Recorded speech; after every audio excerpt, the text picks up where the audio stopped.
See if we're going live. We's officially on the air during the first quarter of the NFC title game. Fuck the Dirty Birds. Hey. Hey, it is what it is. But ladies and gentlemen, before we get started, episode 166 of the broadcast will start in 30.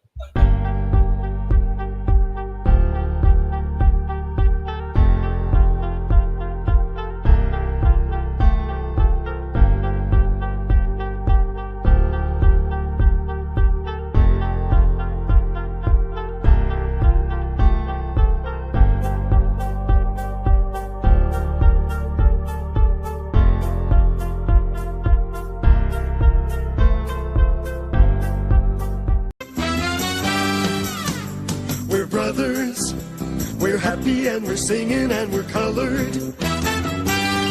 Give me a high five. All right, cut and print. Beautiful, guys. Dynamite. Hey, what's going on, everybody? Welcome to episode 166 of the broadcast entitled Squabble Up, Squabble Up. I am your host and your moderator, the People's Champion, joined by my tag team partner, all the IWC, my guy. His name is Invader Grizz this week, a.k.a. Grizzly Rules, a.k.a. Grizzly Heart, a.k.a. the Diamond Cutter Daddy. And, of course... And this week, obviously, shout out to South Force. He won't be on this week. My fault. Ooh. I was about to say, what's going on? No. My mic ended up hitting the whatchamacallit, the mouse. But yeah, Kid Ty won't be on this week. Hopefully, we'll be joined by BK Matt soon enough and whatnot. But first things first, you know how we start the show every week. We start the shit with a vibe check. So, Big E, how we feeling this week, brother?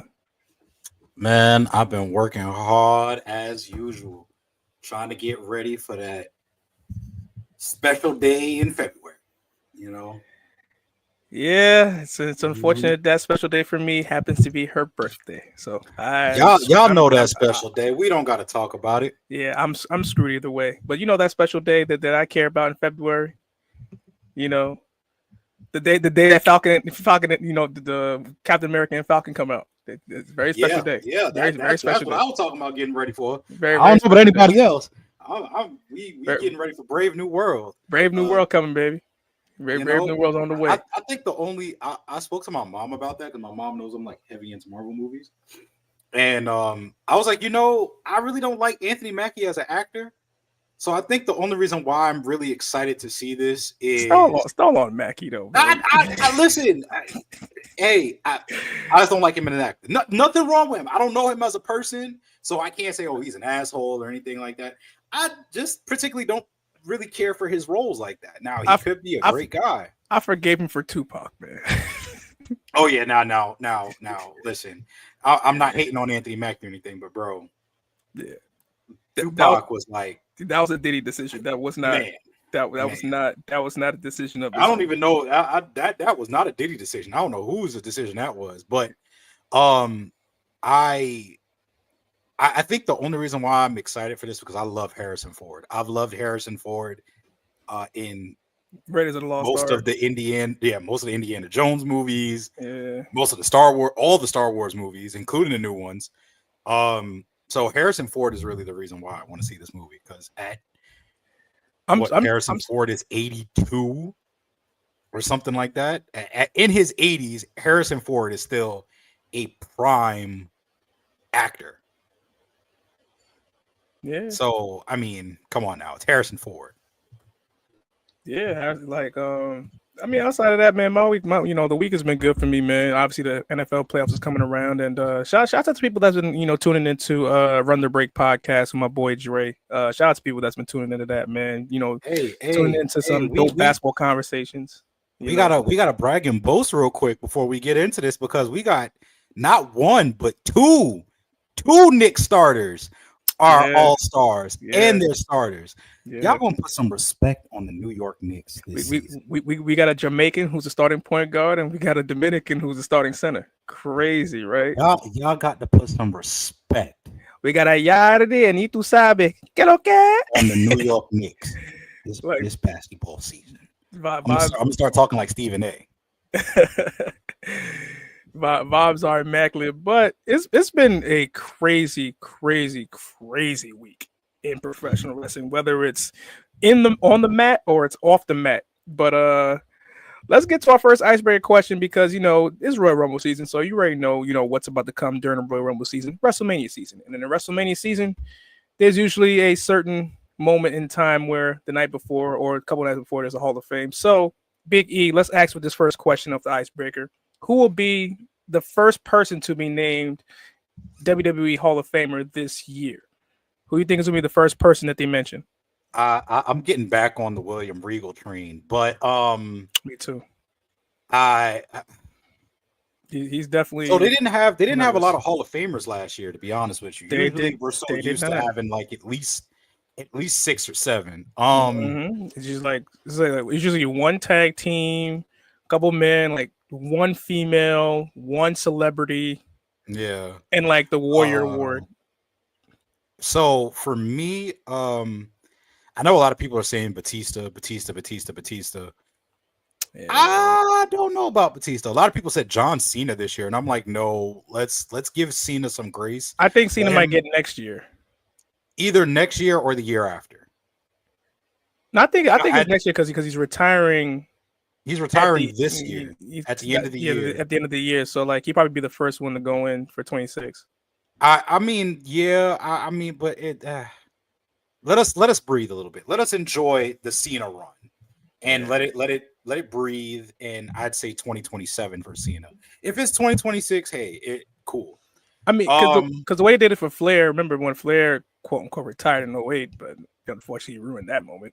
Yeah, but he retired the night before, and of course Rey Mysterio went in as an active superstar. So like that is true. It doesn't pull me out the realm of possibility that Cena might be the one. And Batista is long overdue because that's something he's been calling for a minute. I think the relationship between him and Hunter has been healthy, and he still speaks highly at WWE. So I wouldn't be surprised if he was part of that name. All I know is for sure, it would be crazy if they decided to wait and to put like the main superstars of that 02 class with Cena, Lesnar, and Batista all in at the same time. Like that would be a star. They would never do that. That's a little too much overload for us. We would lose our minds. It would be cool to see, but it's too much. I think Orton gets his own whenever that happens. I think Orton misses out because he'll get his own, but I'm just talking about like for Lesnar, who pretty much all but done. I mean, there's nothing left for Lesnar to do. You look at he's still them allegations, man. Allegations aside, he's done enough. yeah, he has absolutely. He's done enough. I'm still on the William Regal train though. But William Regal should definitely be a name that should be part of this William Regal this year, and I'm going to keep advocating for it, but I really believe William Regal should go in this year. Who inducts him? Ooh. That's he had some great matches with a lot of people. Like who would be that one person in Regal's past would be like, yo, I would love to induct him into the Hall. For laughs, and I think for Eugene. No. I would have said Tajiri. Ooh. That would be a nice touch. I would have said would be a nice touch. I mess with that Tajiri. Okay. I would say that. I don't know who else I would put in there, but I think the first person, I think William Regal for sure. I know he kind of came in, after that death row contract, he wasn't be able to seen on TV. So there's a lot of people still in that death row contract. Yeah. There's a couple of them still over there. We hoping y'all get free soon, but free Ricky. I mean, Ricky did well. He was in House of Glory not too long ago. I think that was last night. Yeah. But I'm going with William Regal. I think he's going to be the first one. If not Regal, I'm going to go left field on this one. I'm not going to do a superstar or a wrestler, so to say. Okay, so I'll give you one. So my male is William Regal. Women, I would say, man, I'm thinking who's not in it. It's tough, bro. It's not easy. Like this I year's kind I of difficult. I would say probably. I would say no. I don't think is Jacqueline in it. I don't. I'll probably look up. Jackie's a Hall of Famer. Jackie is a Hall of Famer. Okay. Um. Hmm. It's not easy. It's not. It's not. Victoria's a Hall of Famer. Yes, she is. Michelle McCool is in. Trish Stratus. We know Trish Stratus is in. Lita's in. Those are the obvious ones. Um. Man, this is hard. Stacy Keebler. Is Stacy Keebler in? Stacey's in. Stacy's in. Yeah. Yeah. Okay, come back to me on the woman one, but the next one I would take, I would probably put Jim Johnson in there. I'm gonna go left field on that one. That's my left field. Yeah, Jim Johnson is definitely. That's my left field one. Yeah, Jim Johnson is definitely. If they don't do the traditional route and announcing a wrestler first, if they want to like get the fans invested and say, hey, this is our first inductee, Jim Johnson. Why not? I would absolutely love that. That would gravitate me towards wanting to see who the rest of the class is going to be. Yeah, for sure. The women's one is a good one. The women's one's gonna be tough. I'm gonna have to look this up as we do the show. Melina could be a good one. Melina could be a good one. Melina is a good one. AJ Lee. That would be a good one considering That's Punk is back in the company. Yeah, that's a good one. AJ Lee would be another good one. It's a lot of good ones. Yeah, so I'm okay. So you know what? I'll for fan service, I'd go AJ Lee for women's. Okay. Because I know a lot of people want to see her return. That's a good one. No, that is a good one. No, I would tell you that's definitely a good one. Melina, yeah, because the men's is difficult, bro. But like, because in certain years it was easy to be like, all right, this person might get in, this person might get in, but now a lot of those people are in. It's harder to figure out like, all right, who's next out of that crop could make it to the Hall of Fame. So like, it's crazy because now even with WWE, you know, and the TNA merger, so it's like now even more names can actually go in, which is crazy. Okay, so here's who's not in. And this was updated. I found the article. It was December 11th of 2024. Mm-hmm. So Jazz isn't in. Jazz can be somebody who should be in. AJ Lee, we already mentioned her. Mickie James isn't in. I'm shocked she's not in. Yeah, Mickie James is not in the WWE Hall of Fame. She should be in. Victoria is another one. She should be in. Well, China as a singles star is not in. She's in with DX, but she's not in by herself. She has to go in by herself, but I don't know how they're going to basically maneuver that because of the muddy history between Trips and China. Miss Elizabeth is not in. I don't know why she hasn't. That's one that still boggles me. Like, why is she not in? Mm-hmm. Melina is not in. She should be in. Michelle McCool is not in the Hall of Fame. So I thought she was in. I thought so too. Karma is not in. Awesome Kong. She should be in. And because they only gave 10, and Sable is not in. I'm pretty sure Sable turned it down more than not because of the strange history with Vince. So those are some that are not in. That's interesting. Yeah, I was like, let me just look it up because I'm pretty sure there's some. Thought of it that way. Yeah, like we haven't really thought of it too hard. But Cyndi Lauper's not in. That would be weird to me. Or she's probably not in. Yeah, she's not in the WWE Hall of Fame. That would be my celebrity one. Damn, that's crazy. But I think I would for TNA merger, if not AJ Lee, Mickie James. Yeah. Mickey should definitely be the one to go in. Absolutely. Mickey James should be in the Hall of Fame for sure. Yeah. I don't think you put The Rock in there. Mm-mm. I think Rock gets his own just by himself. Yeah, Rock's one of the people you don't put him in necessarily. Like, all right, we're just gonna put you in just to put you in now. Like, you can put him. Rock can go in at a different year. He doesn't need this year to do it. Yeah. Big Show is another one who's not in. Ain't Big Show still over there? Oh no, I think Big Show's he's still over there. He's still under that contract. I think so. Bam Bam Bigelow is another one who's not in. That's another one that should be in. Sid is in. No, Sid went posthumously, right? He went in after this. He went in this past year, didn't he? I don't know if Sid is in. We know Chris Jericho is not in. We know he will not get in for certain reasons. Demolition is not in as a tag team.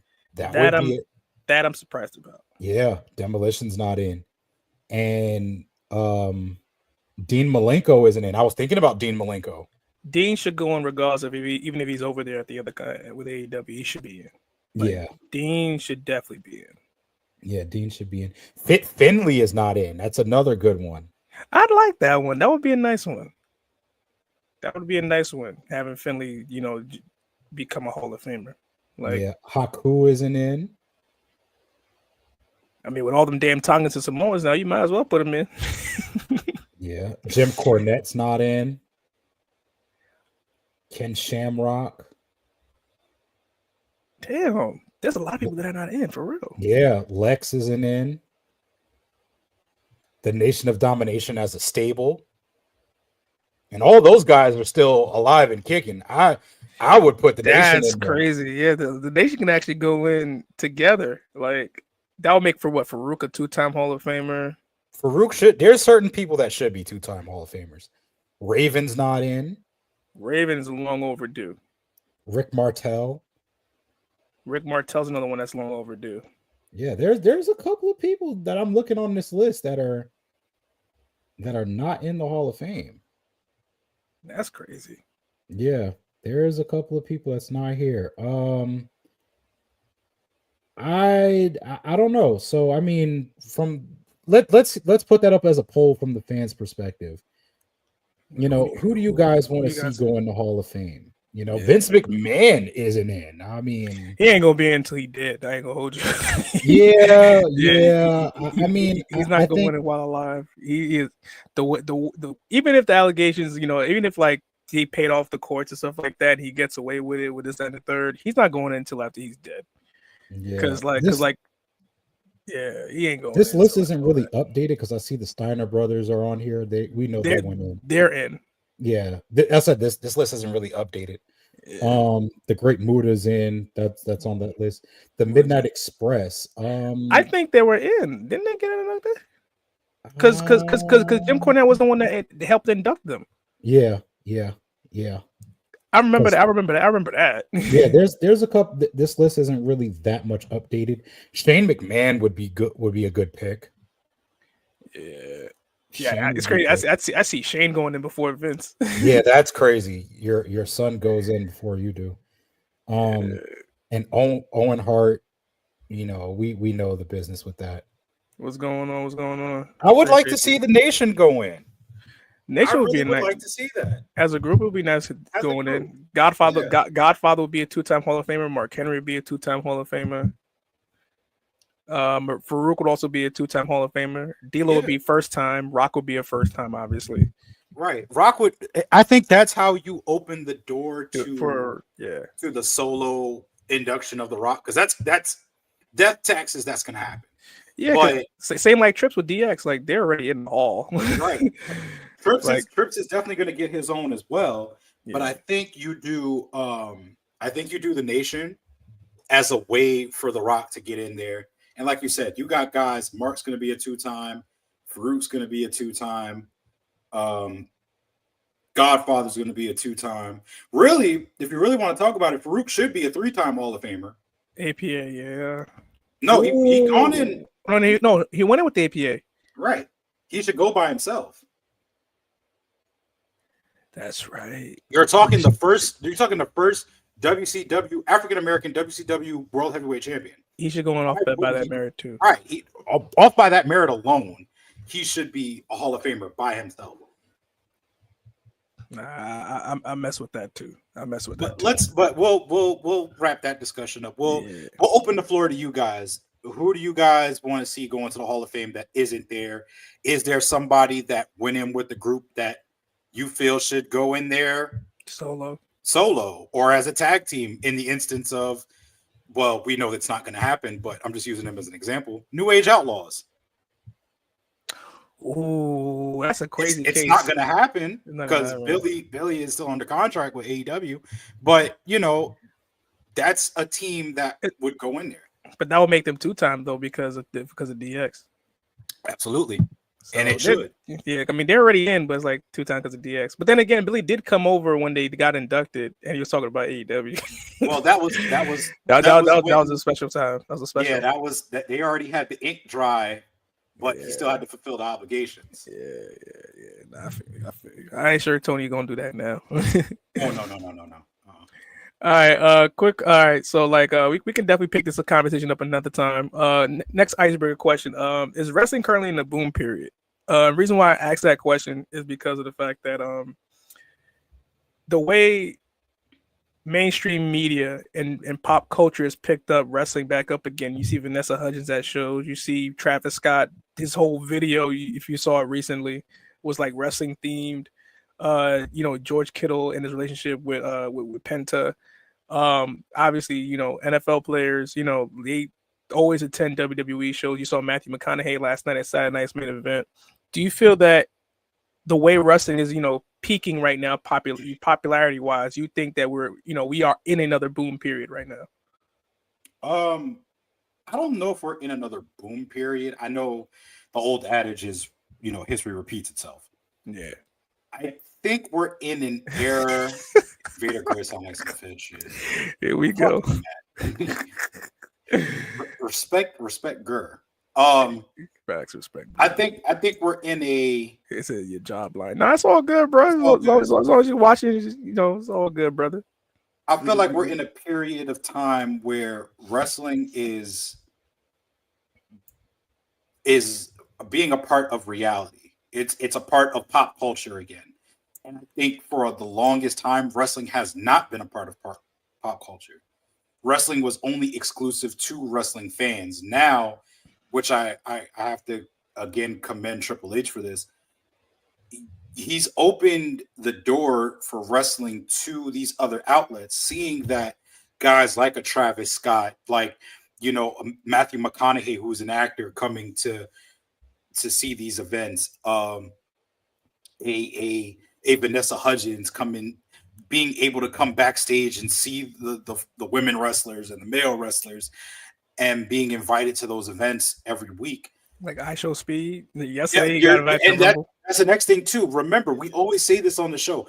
We are no longer. Now it kind of feels like we're becoming the target audience yet again.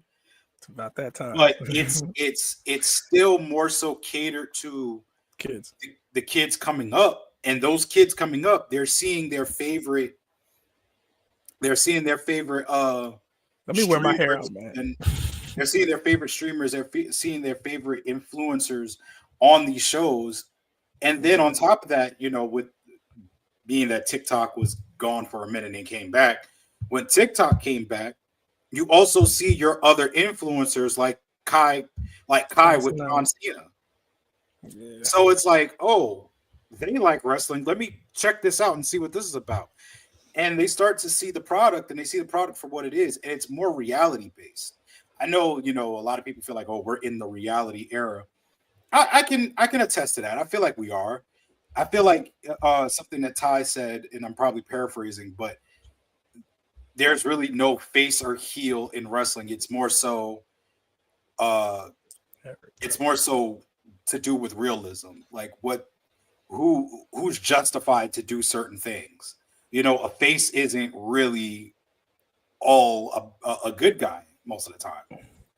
Like we've seen that, and we've also said most of the heels are justified. Drew McIntyre is justified as a heel right about now. So, yeah, in a long-winded answer, I feel like it's not really a boom period. I feel like it's more so um, we're becoming now a part of pop culture. Like All right. anime recently, in the recent years has become part of pop culture as to where, 10, 15 years ago, you was reading a manga, somebody would look at you like you're weird. Now it's like, oh, It, you read mangas? Nah, man, I watched the show already, so I already know what's gonna happen. Or, the manga stands that have been like, nah, I'm already ahead of you. yeah. Nah. I can attest to that. I feel that. He said Legends of Zelda is still ass. So from the YouTube, BK Matt still slandering Drew McIntyre, and he didn't even perform last night. But nah, I respect that answer, man. I fucks with it. Since we're going to talk about Saturday night's main event, let's talk about last night, man. Saturday night's main event. It was live in San Antonio last night. There was some good matches, especially off the rip. Shout out to Rhea Ripley and Nia Jax for the Women's World Championship match. They kicked it off crazy in that introductory match. Of course, Jacob Fatu and Braun Strowman. As Big E would say, big meaty men. They was getting after it yesterday. But in terms of what happened last night, man, what was your takeaways from last night's show? Do you think it was Jay might win the chamber? Here's my takeaway from the show. I understand that none of the titles were going to switch hands last night. Yeah. There's only one title I felt like should have switched hands. You felt Gunther should have lost? No. Oh, you talking about Sheamus? Yes. Absolutely. That might be a little controversial, but I feel like it's not. It's not. I feel like Braun. This title run with Braun, I don't know if I don't know. It's because they really don't have anything for him, so it's like he's just a placeholder for right now, and I don't want him to be a placeholder because Braun Breaker has a great character. He has a great character. It's basically him, and he can be a dominant champion. I just think that they banked a lot of things on Dragunov. I think Dragunov was either supposed to be in that IC title picture or in that world heavyweight title picture. Yeah. So he had two avenues to go down. I felt like because they don't have either one. Yeah, I'm over it too. I'm over it too. Like that needs to be done. And I felt like that was leave that comment up. I felt like last night that was the opportunity to bring Carmelo Hayes in. Yeah. That could have been like that because listen, the transfer portal doesn't stop. Just because it's a significant event, it doesn't stop. I felt like that could have been in a situation where if either, let's just say last night happened how it happened and Carmelo Hayes comes out and lets Braun Breaker know, or he could be in the crowd. You could just be in the crowd in the skybox just looking. Just, it just teased something. And that's how you get somebody excited for Monday night. Now, I still think they should have changed hands. I think Sheamus should have gotten the win last night. You and me both. Only because, not because, I want to see Sheamus become Grand Slam. I mean, of course I do. But I don't know what they're doing with Braun Breaker right now as far as, an IC champion. And I felt like he's better at chasing a title than being a title holder at the moment. The crazy thing about it is, like, with him chasing, the fucked up part about it is, it's like they are stalling because obviously after the IC title is the main event scene, and that main event scene is stacked as hell on both shows. So it's like you got to do something astronomical to break through. And with Punk and Seth doing their business right now, and then, of course, I think now Drew McIntyre also in that mix, it does look like Roman is moving to Raw. So it's going to be tough pickings in terms of getting into that main event scene for Braun Breaker. So they should have done something and prepared him with more opponents under him. This is where, like you said, you should have used a Carmelo Hayes going to a Raw to supplement that. And with Penta now being on Raw, you can definitely use that too. But I don't think that's the one thing you should have done. It's like, all right, y'all ain't got nothing for me. Like, I beat everybody else up. I think that's probably what they're doing. But at the end of the day, it's just like, yo, I just wish that for me personally, like they would have had something, better for Braun. And he can be a decent champion if they give him something, something to sink his teeth into. But with how the main event scene is going on Raw right now, I think it's hijacked a lot. And with the transfer portal, it's a lot of uncertainty right now because I know he can't basically crack the main event scene because it's already filled at the top. But it's more so like he needs someone on his level. Dragunov being hurt also fucked that up. But you do have Penta as well. So it's like they got to shore up that mid-card scene on Raw because it's crazy because the mid-card scene on SmackDown is a little bit better. But it's not saying much because they still got their issues to sort out too, but it's still more serviceable in terms of where certain guys should be. But outside of that, like that was a Sheamus should have won. What was your thoughts about that big hoss of a match between Jacob and Braun Strowman? Because I got something to say about Braun. Listen. I think I'm not going to give it away. I'm gonna let you say it, but I think I know what you're gonna say. They built Jacob up to be exactly what he is, a major threat. And he's going to be a major threat on SmackDown. Now, I feel like this is the WrestleMania match, whether people want to hear it or not. I did see Matt say that, Jay might win the Chamber. I don't think Jay wins the Chamber. I honestly, honest to God, I really don't think he wins the Chamber. You know what I think happens? I think what happens going forward is, I don't know, for whatever reason Jay doesn't win, but I think it goes as it's supposed to be a tag team match. So it's either going to be Tama Tonga and Jacob versus the Usos, or it's going to be if Tonga Loa comes back in time, it's going to be the three of them versus the Usos and Solo. So I ain't gonna hold you. I don't want that. I don't want that either. I really don't, because you know what I really would like to see for Jacob. Honestly, I would like to see Jacob win the United States Championship. I would like Jacob versus Solo. or Jacob versus Solo. I'd appreciate that too. I'd rather have that, because honestly, I okay. So I said United States Championship because I really feel like he could still win that shit too, though. He can still win that, but I felt like this. I feel like Jacob has to exercise his. Well, he doesn't really have any demons. He has to clear everybody in front of his path.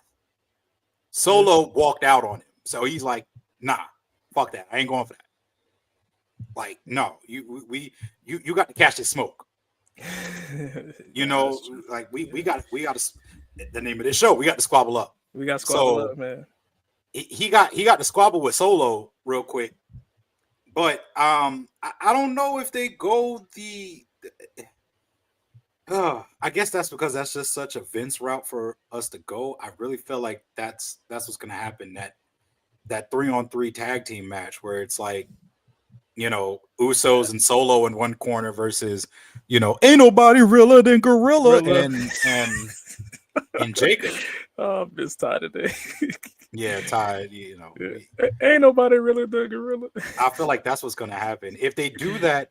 And here's the thing about Jacob. Jacob can go down so many avenues. He can have a one-on-one match with Solo. He can have a one-on-one match with Roman. He can have anything. It's wide open possibilities for him right now. Yeah, that's true. They definitely, but all in all, they definitely showcased Jacob as a threat and as somebody that they're going to definitely push at the forefront the second half of this year. For sure. Now, for Braun Strowman, however, for whatever reason, Braun Strowman seems to work great with Samoans. That's what I knew you was going to say. Like, for whatever reason, like, he just has this chemistry with Samoans that know how to work. And the fact that, like, he was bumping and selling and especially showing color, which is blood, last night for Solo, I'm gonna need some of that energy where it's like, I'm not finished with you, Braun Strowman. I need that person to come back because the way because the way that Jacob whooped his ass yesterday, like he stole some. These are the kind of matches that we miss and we need. Like we need a healthy bevy of what we have because I think with WWE's done great as of late. I think the one thing they've shored up on the main roster is how the women's division has been cooking in terms of match quality. That's one. Two, they've having mid card or upper mid card angles like Jacob and a Braun Strowman can help both players in terms of wherever you want them, on the card. And you giving Braun something like tangible to do, and that's put over a guy like Jacob Fatu, making him legitimate. Right. He was able to do that for Bronson Reed earlier this year before he got hurt. And I think that's another person being out that messes up the IC title scene as well. There you go. So it's like, you have Bronson Reed out. Like, he was definitely going to be in line for that. Him and Braun were definitely going to go toe-to-toe at some point, but you had to put Sheamus in there because he's going to be reliable enough to kind of carry down the momentum down, and I think he did that. But in terms of like, hold on, because Ivan said something. See, they really protect Fatu, so I agree. He'll be a U.S. champion soon, but for sure. But a trilogy between him, Braun, and Jacob, I'm not mad at that. I don't mind that because like last night wasn't definitive, and it kind of leaves him open. So it's not like, okay, you're bringing Braun back to bury him necessarily. Braun at this juncture takes his return, kind of like how Nia Jax was before she won the championship. I'm gonna put you guys over, and then when it's time for me to get my shit in, I'm gonna be ready for it and kind of succeed in that role. And that's what Braun Strowman has been doing, and I feel like he's not been getting enough credit for that. Mm-hmm. But I'm giving him that credit because he's able to put over Carmelo, make him look good, made Bronson look good, and now he's making Jacob look good. You couldn't say that years ago before, he was released. Now he's come back with a different mentality and he's attacking it, in a way that is also bringing his stock up, but at the same time, the people that's in front of him. That's kind of what I wanted to say about Braun Strowman and that promo that Jacob did before the Jacob match. has not missed on promos yet at all, and he's legit.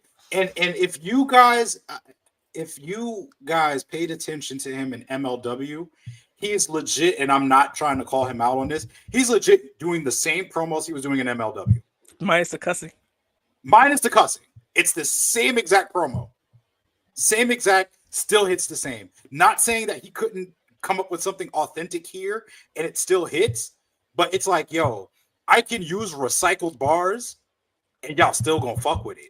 It's the energy, though. It's not a matter of like the way he's saying it. It's the main energy thing that people like.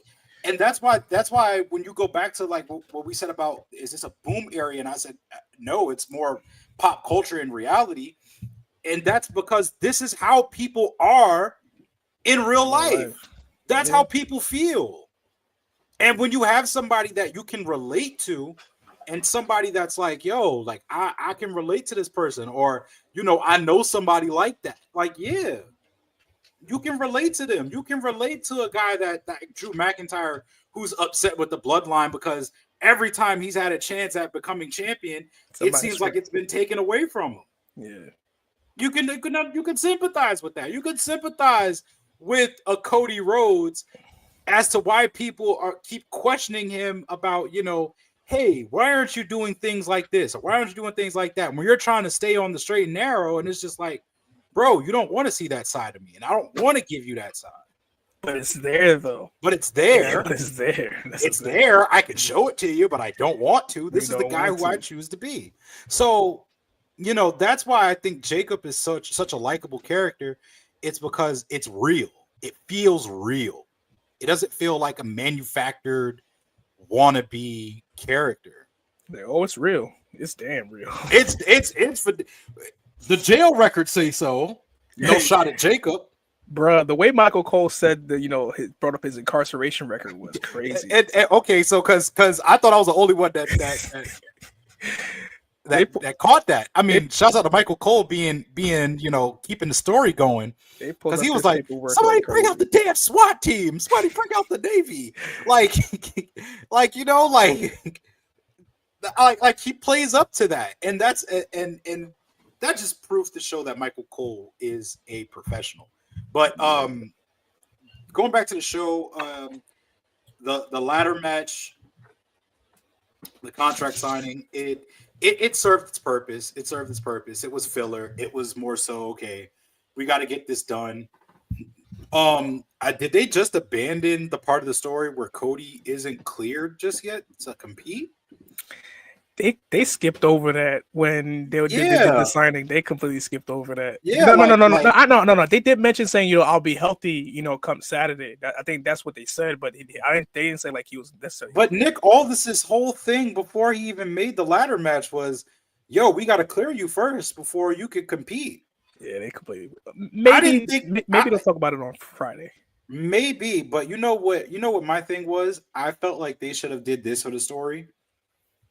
They should have had Kevin Owens show up to the Rumble with the title, unsure if he was going to fight Cody, and then grab the mic and just say, well, if Cody doesn't come out, 10 seconds, in 5 seconds or 10 seconds, I'm the champion by default, and the winner of the Rumble can choose me to go on to WrestleMania. And he doesn't know that Cody Rhodes is cleared. Or, they do like a backstage segment before the match, and Kevin Owens is like, well, is he cleared? No, we don't know. We don't know if he's cleared. Well, then I'm the champion then. Then I'm just going to go out there and take my little victory lap, and the next thing you know, we got a match going on. Like, there's so many things you could do with that. But by default. But it's a small nitpick. I don't think many people care. Nah. It's a small nitpick. I think more people care. I care about that Kevin Owens is not going to win this match because he's historically bad at ladder matches. And championship matches at the Rumble, he don't do well. So that's like 2 strikes against him. You might as well just say 3. Just double up on the last one. Yeah. So it's just like, basically we already have the, the result in terms of like what we think about that ladder match. But it's crazy, man. It's crazy. But shout out to HB Shizzle, man, coming out and still be able to do the super kick, dog. My man was out here in cerulean, got that blazer, took the blazer off. Was like, yo, you knocked off my hat, messed up my hat. Now you getting the super kick. He wasn't lying when he said he was sweating. The man had a silk shirt on. Yeah, he did. That man was hot. Yeah, he was. Nah, I mean, you in Texas is supposed to be hot, especially in that arena. You in San Antonio. You saw all the back sweat and everything, but still, you saw the back sweat, man. Still able to land that super kick, man. It was clean too. He still got it. And Kevin Owens sold for him perfectly. All right, final thing before we move on, because we're gonna talk about like this week and then of course the Rumble. Why does Jey Uso keep losing these matches?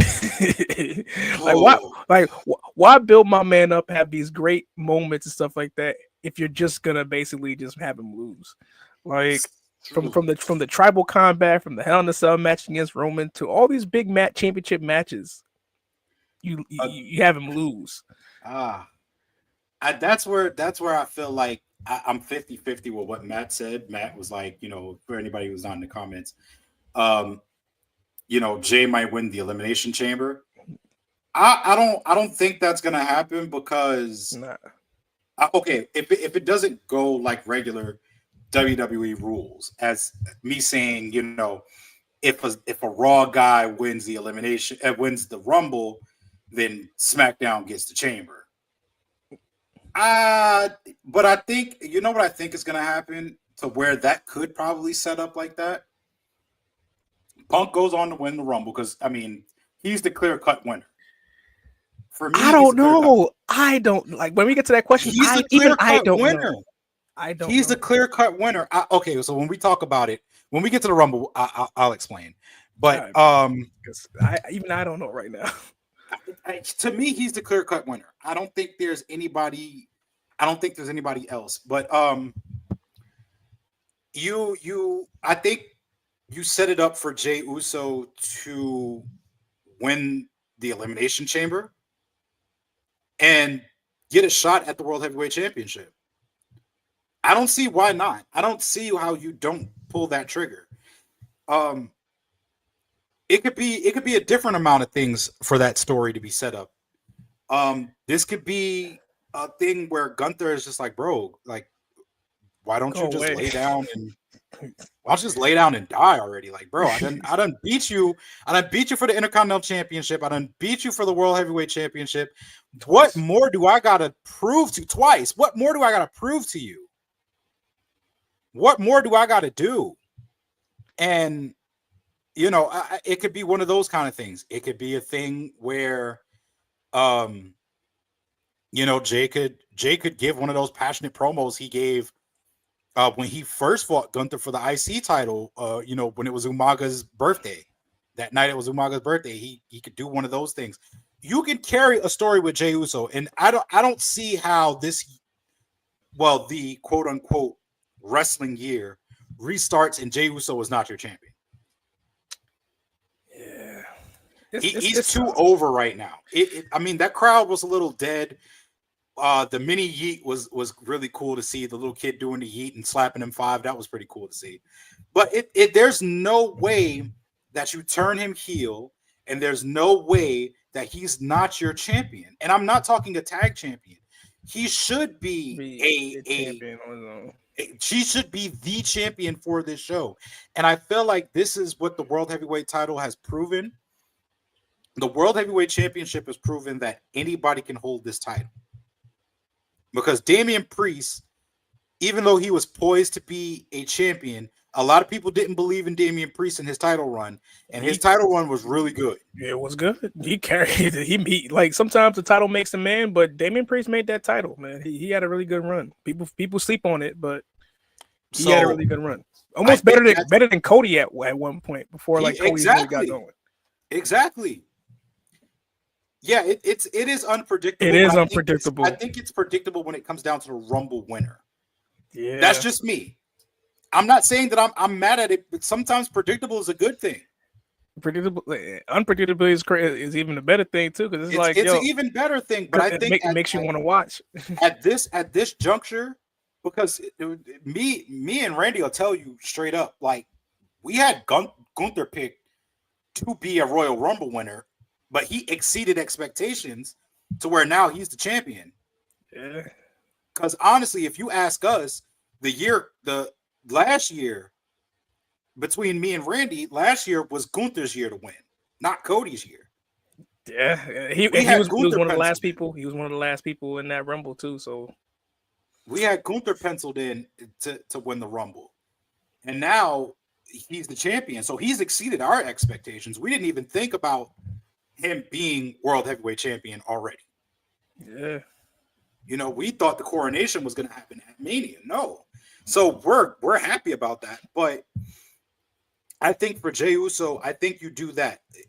In the World Heavyweight Championship has been a workman's title, similar to the IC Championship. Who's working out here better than Jey Uso at the moment? At least on Raw. Nobody. So if that's the case, Jey Uso wins the Chamber. He goes on to basically go after Gunther, and who better? Because let's just do a quick prediction with this. The Chamber is probably going to be Jay, John, Logan Paul. They're going to throw Logan Paul in there to spark that story. Seth Rollins. Drew McIntyre is going to be in there just to be a hater. Oh, of course. So you got what? You got those 5 guys. What is it 6? Because 2 start the match, 4 in the pods. Mm-hmm. So you got Jey Uso, Drew McIntyre, Cena, Punk, Drew, Seth, Cena, and Logan Paul. That's your 6. Yeah, that's my 6 right there. And Jey Uso is going to have to go through all of those guys. We know Logan Paul is going to screw over Cena. We know that's going to happen. Yeah, you know that was coming. I think to get the win, I think Jay has to pin Drew. Oh yeah, so Drew can go crazy? Of course. Yeah, Jay has to pin Drew.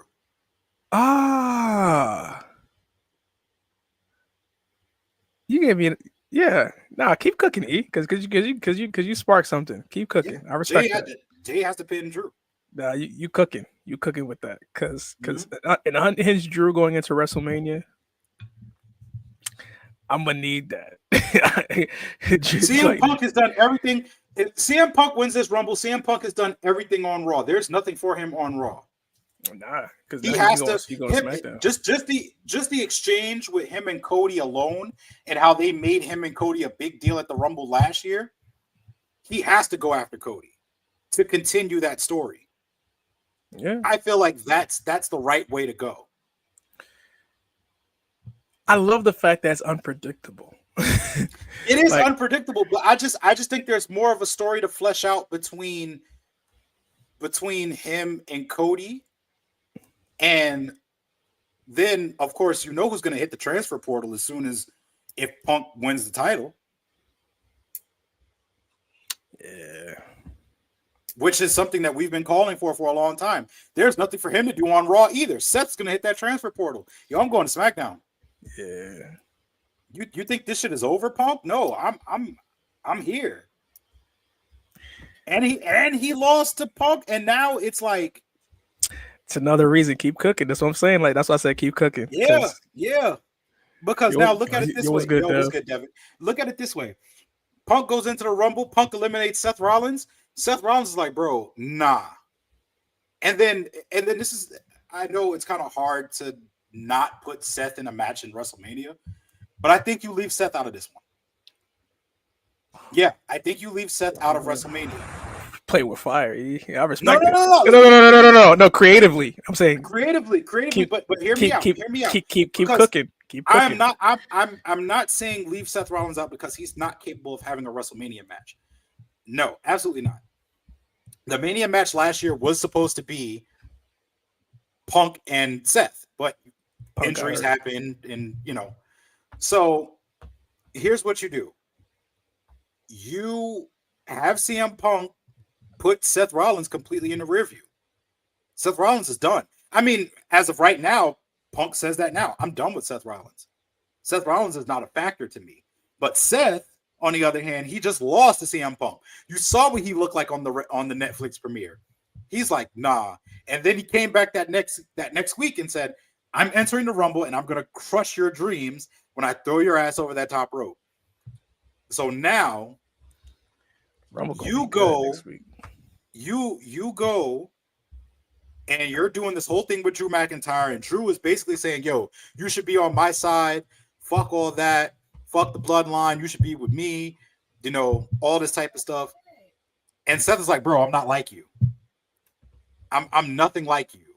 I may have my problems with them, but I'm not you. You're on a different level of hating than I am. And then he comes and shows up on SmackDown after Punk wins. And he could do the same thing, interrupt Punk during his celebration. And Punk could have the same thing he said on Raw.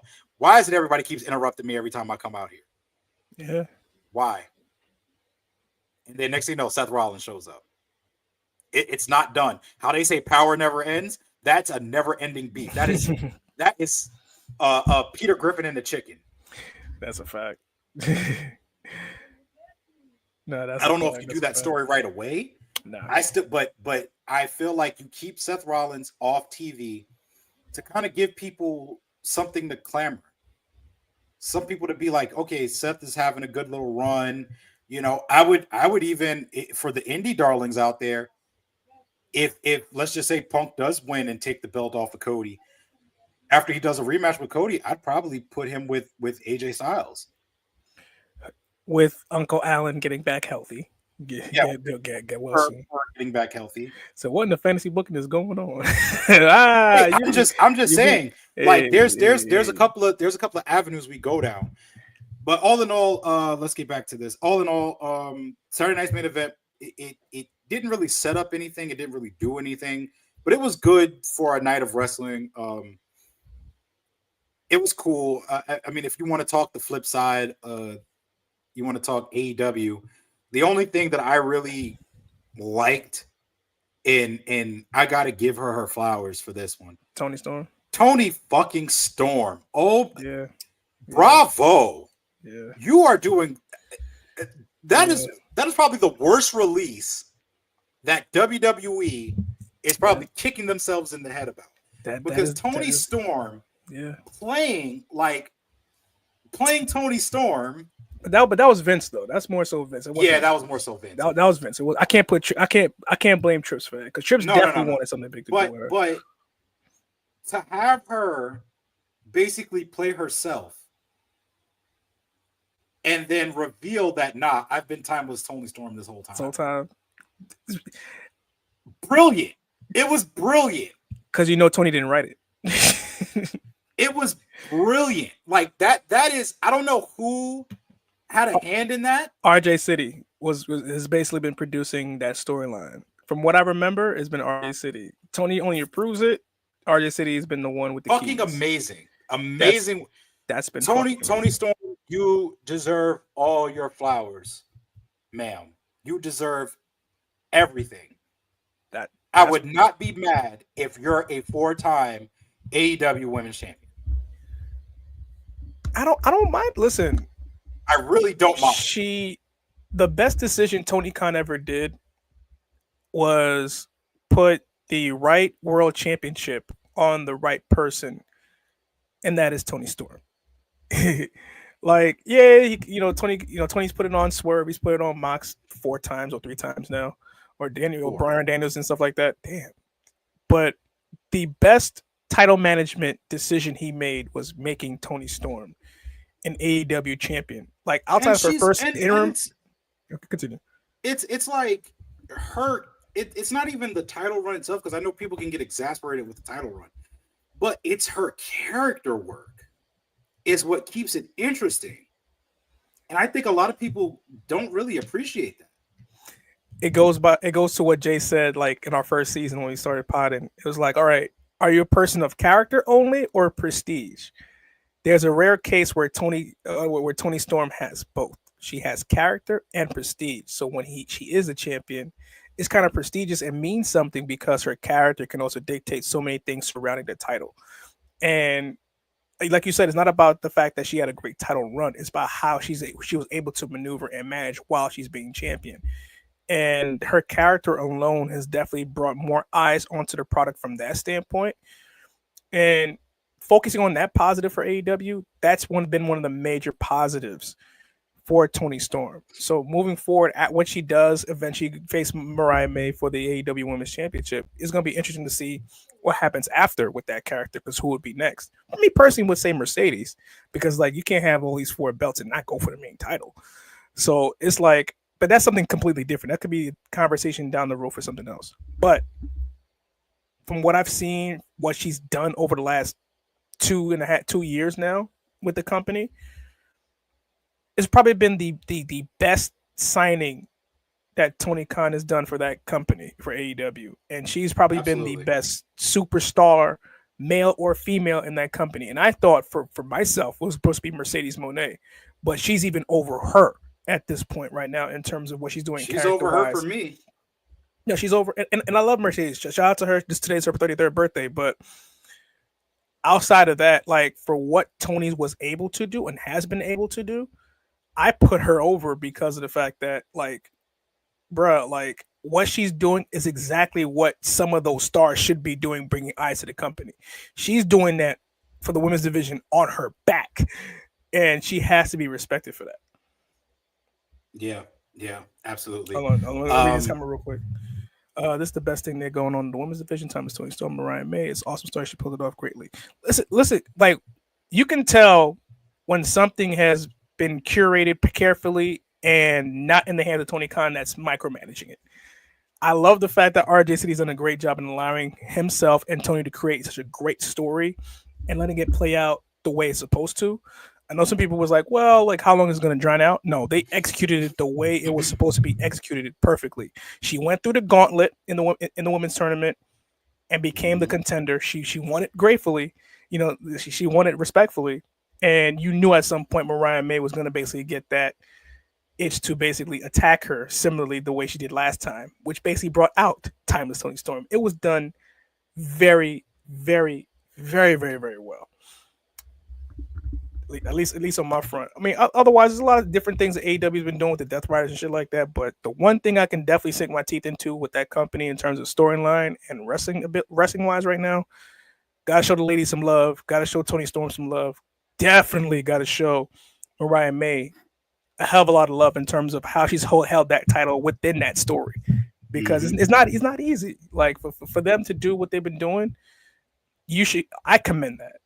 For them, like, yeah, AEW gets their shits and giggles in terms of like, LOL ratings or LOL Tony Khan this and the third, but when they do something good, they should be praised for it as well. Yeah, I agree. I agree. And go. As far as the rest of the highlights, shouts out the Queen made her, and I don't like this. Okay, this is a nitpick, but for those that don't know, or if you haven't been on social media, Charlotte is entering the Royal Rumble, the Women's Royal Rumble. I don't like the way they announced it. Yo, like, come on, man. What happened to the Rumble having surprises? We might have some, we might have some, but because I think they did that because we know Charlotte's like impending return was coming anyway, so you couldn't necessarily hide that even if you wanted to. And she's been already like teasing the return, so it's like, all right, might as well. If the cat's out the bag, might as well just do this now. Like, hell, even the worst kept secret with Penta, like, you knew he was coming. It was just a matter of like, all right, might as well just let this out the bag now and show you his merch before he even shows up on TV. Yeah, I get it, but I would have liked to seen Charlotte just come out there and just be in the Rumble. I would like to see that. Another highlight for me this week, LA Knight. Yeah. Coming back into his own. I still don't like him choosing violence with Jacob. He gotta stop doing that. You gotta talk about your decision making, dog. Like, you gotta stop doing that. Like, yeah, man. I get it. You're basically from borderline Baltimore. You're from Haverstraw, Maryland. But at the same time, my boy, like, you gotta pick your fights, dog. Pick your fights, dog. You can't tell Jacob you're gonna hit him so hard he gonna have the shakes for real. Like, nah. Cause oh man, you can't do that. Like, you saw he did the Brawl show last night. Hey, nah, dog, you can't do that. Nah. Like, choose it. Yeah, and Tamba Tonga coming into his own as a speaker. I mean, even though he spoke in New Japan, you already know he got it. Yeah, you already know he has it, but I think it's a little more challenging when you do it on this kind of scale, especially in WWE, where everything is so under a microscope. You say the wrong thing. Whereas New Japan's a little more loose. It's like, you see how those guys talk at the press conferences afterwards. So it's like, you take some elements of that, but you can't take everything out of it for obvious reasons. He does a good job of it. Yeah, he does. He does a good job. I appreciate that. Monday night, shouts out to, we might get a Dominic face turn right before Mania. I think that might happen. They already set it up. They set the lob up for Finn Balor to come back on Monday and just wreck shop. Oh, of course. They threw the lob up already. Oh, of course. Because they have to defend the titles. Well, they have to go after the titles against the War Raiders. And Finn was supposed to get the rematch. They already set up the lob. So, of course. If you really want to flesh out this story really, really good, in my opinion, you have Finn just take all of them out. You have Finn take them all out. No explanation, no nothing. Just have Finn go after everybody. No, but have him be the reason. Have him reveal that in the middle of the ring, because I think if he's with Dom doing this and defending their titles, like, have him reveal it so when they do lose, like, Finn is like, nah, I got you, and then bam, hit him with the penalty. Well, no, Dom is taking Finn's place. Ooh, that's why I said everybody gotta go. Everybody gotta go. Because who told you to make that decision? Yeah. Who told you to take my place with JD? Everybody gotta JD, you cool with this? Nah. Bet. So now I got a problem with you too. And Finn's supposed to be your boy? Nah. Right. You gotta go. DTA, bro. I'd be on some Steve Austin shit. You gotta go. Don't trust anybody. Yo, you gotta go. Like, Finn's gonna be back on his GNX energy, and he's going to get everybody. Yes.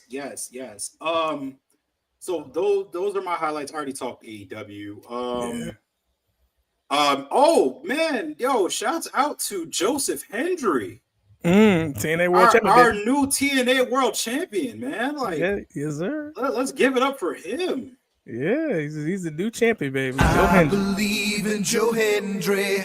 I believe in Joe Hendry. And he defended the title. Yes, he did. Yes, he did. And he called out John Cena. Bro, what is going on here? And then John Cena went and posted the WWE TNA picture. I'm like, oh man, I started getting like Booker. I was like, my whole like neck bones and rice, boy. Let me tell you that right now. Yeah. Shuck it, Tucky. So now I'm sitting here thinking, okay, is John gonna take his reunion tour to TNA for a day? I would. I mean, you're retiring. What else? You know, they can't tell you no. Fuck not. I would do it. It's John Cena. Get the fuck out of here.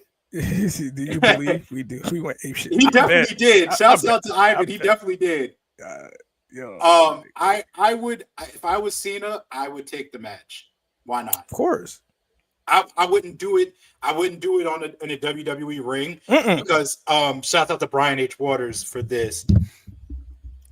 Brian had said, and I'm probably paraphrasing a little bit, but Brian had said that this partnership with TNA and WWE actually feels like a complete partnership.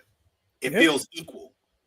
Whereas to AEW and TNA didn't feel as equal. No, it did not. So it's like, yeah, you're not going to get some of your major players to come over there to TNA. You're probably going to get the NXT guys there first. But who better? And on their last leg of their tour, their quote unquote retirement tour, to have John Cena come in there to a TNA arena, and John can make a corny TNA dad joke. He could be in there and grab the mic and say, "What is the prototype doing in TNA?" And, you know, it'll get a cheap pop. Like, you guys can see me? Right. It'll be a cheap pop, you know what I mean? Yeah. But it would work out. It would do really well. It would do great numbers if, you know, John would to do if it's a TNA pay-per-view or if it's just a one-off, you know, TNA main event, a big main event where it's him and Joe Hendry for the AEW, for the TNA World Heavyweight Championship. So I would love to see that. But shouts out to Joe Hendry. And JBL too. I think a lot of people feel like JBL and Joe Hendry are in cahoots together, and JBL pulling double duty, you know, working commentary and working in TNA. So there's that. I won't be surprised. I thought, you know what I really thought on Monday when he showed up? I thought Nick Nemeth was going to come. I thought that was going to happen, and Michael Cole would have been like, "What is he doing here? Dolph Ziggler?" And it's like, "Shut up, Michael. That's not his name anymore. That's not his name. Who is Dolph Ziggler? That goof doesn't even work here anymore. That's a world champion. That is Nick Nemeth. You're gonna put some respect on his name, Michael." Like, that could have worked out. Okay, it's just me, guys. I don't know what's going on here, but there. I'm here. Okay, I was about to say. But yeah, just imagine. I thought that was going to happen, to where Nick Nemeth was going to come out during a match, and that would have been the first TNA person since the merger to jump over. And while JBL's on commentary, that would have been cool to see. That would have been cool to see. Michael Cole just like, "Dolph Ziggler, he doesn't even work here anymore." And then, you know, JBL's just like, "Shut up, Michael. Who is Dolph Ziggler? That goof doesn't even work here anymore. This is a real world champion. This is Nick Nemeth. You're going to put some respect on his name." You know, stuff like that. Yes, we're going to get to that. Okay, so. Yeah, we're gonna get to Rumble soon. Hold on. I will say this. I will say my highlights real quick, because it's like, that's what I was about to ask you. Yeah, my highlights for this week. Shout out to for what it's again, shout out to the women's division in WWE, especially on the main roster as well. They've been getting their shit together and putting on some very, very quality matches on Raw and SmackDown. I got to give them their props. I got to give them their respect because we always give respect to TNA and of course the NXT women's roster who always kill it for whatever reason. So it's just like shout outs to them. But I would like to shout out, TNA, that episode, the first live episode under the WWE merger, seeing people like Ariana Grace go over Cora Jade. My boy Mustafa Ali is back to get back, and we need some justice because someone is hijacked the X Division title, and we need someone to take that away from him so we can get the match that we've always prayed for a championship. We want that Mustafa Ali versus Cedric Alexander. We got the merger. I can't say nothing. I want that match. I want that match. And Cedric put it out there on Twitter. Listen, Cedric already put it out on Twitter. Like, yo, it's go time. Like, I don't know what y'all waiting on. Like, listen, the door is open. Let's get to cracking. Let's get it done. Let's get it started now, today. Like, you already saw, like, even Wesley took his hating ass over there, went to go over there and screw his boys. That like you still hate your boys that much to basically go openly over the and beat your boy over there during screwing him out of a match, which is still, that's the energy that I need, and that's kind of what I love about the merger so far. Obviously, AEW, Ricochet holding up the scissors to Prince Nana, like that was crazy. Like, basically threatening him after, getting embarrassed by Swerve the week prior. So I kind of like the fact that, Ricochet is finding himself in AEW with the character that he's developing.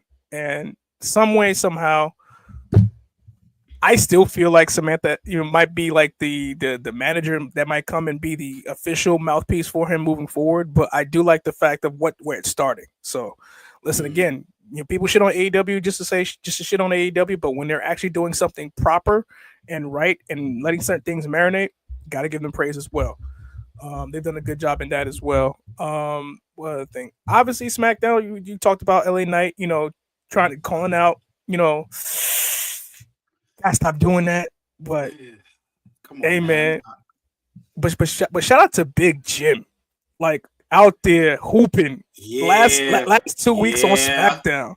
Yeah. Shout out to Big Jim hooping. Like Roman said, like, listen, man, like y'all two can hoop when I'm not here, man. The purpose of the bloodline was to put y'all niggas on. And now that y'all on, hey, listen, I bet they gotta work now, man. Like I'll let y'all hoop.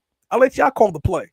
Like, shout out to them, man. I love what's going on SmackDown. Like, obviously everything's not perfect, but I do see across many companies, AEW, MLW, WWE, even shout out to I Say Wrestling down in Carolina.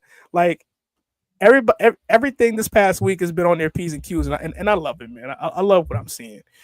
That's been my highlights of the week. Now to the main event before we get up out of here. We're going to talk about the Rumble right now. So Rumble predictions, brother. It's gonna be tough on the men's and the women's side. So let's start with the easy match. Let's start with the easy match in terms of the ladder match for the world title. Yeah. Okay. History shows that Kevin Owens is not winning this. I'm sorry. I love Kevin Owens. We've been saying this. We felt like Kevin Owens should be champion. Yeah. I really, before Punk made a last minute stretch, I felt like this was Kevin Owens' year to win the Rumble. But we didn't see him in a championship match, but Kevin Owens Kevin ain't winning. Yeah. As much as I want him to win, that was no way. It ain't in the cards, man. What was the last ladder match Kevin Owens was in? Did he have one on the main roster? I don't know. I know he had one. I think with Finn Balor. That was Beast in the East. That was NXT though. No. That was Brooklyn Takeover. No, it was a Takeover Brooklyn. That was a ladder match. Takeover Brooklyn. I'm talking about main roster though. Has he had a match? Outside the Money in the Bank now. Not that I remember. I don't think so. It's crazy because he's been here for 10 years now. It's crazy. Yeah. So history shows your ladder match ain't for you. So big match, Jim. There you go. Big match. I like that move. Big match, Jim. I respect that. Um, We could go with another easy one. Tag team match. And the 2 out of 3 falls match. Ooh, taking it back to the NXT days. Okay. DIY versus Motor Motor City City Machine Machine Guns. Guns. I have a feeling Pretty Deadly is gonna screw DIY, and then Motor City Machine Guns is gonna win, so they can get their opportunity, or it might be, or a flip. Like I don't know. Like that match is gonna be funny. It's gonna be a good match, but it's gonna have a lot of funny hijinks in the middle of it too. You know, Tribal Chief is winning. I'm gonna go with DIY. We'll get to that. Yeah. I'm gonna go with DIY. Only because I'm tired of the hot potato. Yeah. I feel like and you're going to split DIY up eventually, because the main thing is you want Gargano back on his own. Gargano, not Gargano, I'm sorry. Ciampa. You want Ciampa back on his own. Ciampa was started to make a case for himself when he was on Raw going after the United States Championship and everything. Just DIY. DIY until we get a tag team that's worth taking these titles off. Pretty Deadly. I don't want to see Pretty Deadly. I would love to see Pretty Deadly get an opportunity. I need. You know what? I ain't gonna hold you, and I wish Ty was here today because I'm not sure if he'd agree with me with this or not. But because of how the tag team championships are on both ends, this would be like much like the women's tag titles. I would basically eliminate the Raw tag titles and just make them, dual branded for one tag title for each brand. Like I'd rather get that than anything, because it's like there's enough tag teams on both sides, and knowing how you have these two shows, it's going to be very difficult for you to basically prioritize tag teams on both shows healthily. So for me, I would have liked to consolidate the men's tag team titles into one. That's just me. That's just how I look at it. Like, I mean, it's not a bad idea, but because it gives other people things to do, and of course with the New Day, in their situation too, you don't necessarily have to pigeonhole them to a show. Like certain things, like the main title, that's one thing. The U.S. title, the Intercontinental Championship, that's one thing. But the tag titles, the way they're managing it, like I feel personally, like because they're an excessive amount of tag team that you're not prioritizing, I would consolidate them just to one title so that, guys can cross over in that way, and they can, get their feuds off. I think New Day hits transfer portal, but that's outside of this. I agreed, Randy. Just make it one tag title for both brands. I agree. Yeah, it opens up the field. I definitely agree with that. But I'm gonna slightly disagree, only because I would like both titles to have their own identities. I think the SmackDown tag titles have found a little more identity more than the Raw tag team titles. That's true. So I felt like that's what I feel like. That's the main problem with a lot of people. There's no identity for the Raw tag team titles. They've been held by Judgment Day. And now the War Raiders have them. So it's like, okay, cool. Let's see where this goes with them.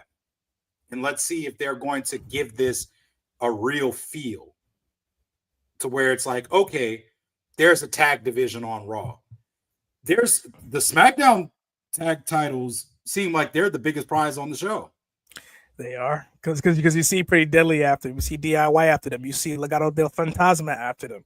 Even though like right now, like whatever is going on with the Profits, they still have a case for them. So it's like I feel like they should hit the transfer portal too. They should go to Raw. They should go to Raw. They had more success on Raw than they did SmackDown. They should go to Raw. But I know like having Tez away from Bianca, but then again, that might be split soon with Jay coming back. So again, there's a lot of things that are like not really set in stone, which is why the unpredictability of everything is exciting, because you don't know exactly where things are going, and I like the fact that it keeps a second guessing. But women's Royal Rumble match, man, who you got winning that one? This is the hard one to me. Yes, it is. This is the hard one, because do you do Charlotte Flair, which we discussed? Do you have an NXT woman win it. You have a Roxanne Perez win it.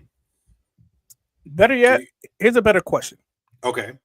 Out of the 30 women that's going to participate in the Women's Royal Rumble, do you see any surprises, and who is one outside the obvious from NXT? I think you get Jordan Grace back. That's one. Slamovich might show up. Ooh, Masha? That would be crazy, considering the fact that we first saw her at Battle Club, a la Jobber Slam up until now. That would be nice. That would be. I think she shows up. Shout out to Jobber Tears.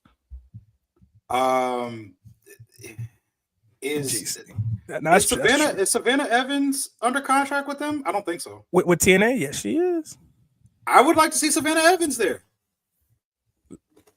I already advocated for a match between her versus Nia Jax. She retweeted. She said she's with it. Okay, so, let's make it happen.